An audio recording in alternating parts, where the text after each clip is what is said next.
এই যে সামনে একটা মসজিদ দেখতেছি আমরা। এটা হচ্ছে আপনার লক্ষ্মীপুর জেলা মান্দারী উপজেলা। তো এই মসজিদটার অনেক নাম, অনেকে আসে দেখতে। এটাকে ছাতা মসজিদ বলা হয়। ছাতা মসজিদ এই কারণে, আসলে এটার মাঝখানে কোনো খুঁটি নেই। ঘরটার একটা খুঁটি, মানে মাঝখানে ছাতা যেরকম সিস্টেম না, যেমন একটা ছাতা খুললে মাঝখানে একটা, এখানে এরকম পিলার, একটা পিলার, আর চতুর্দিক দিয়ে যে ছাতার মতো সিস্টেম। অনেক সুন্দর।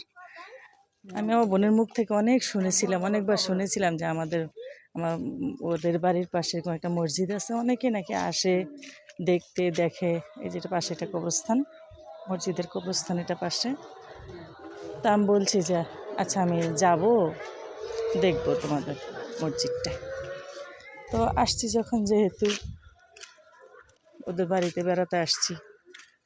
এই যে পাশে দেখুন সুপারি বাগান, কত ঘন সুপারি গাছ। তো বললাম যে আসছি যখন, তো ভাবলাম যে আমার বন্ধুদেরকে দেখাই, একটা ভিডিও করে নিয়ে যাই, দেখুক না সবাই। আর কারো যদি দেখতে মন চায় যে একবারে পুরো সেম কোয়ালিটির ছাতা, ঠিক আছে, একবারে সেম ছাতা। তো এটার নাম ছাতা মসজিদ।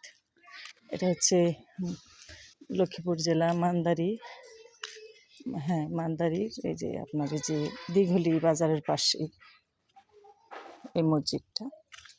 দিঘলি বাজার থেকে কত 10-20 টাকা মতো হয়তো অটো ভাড়া লাগে আসতে।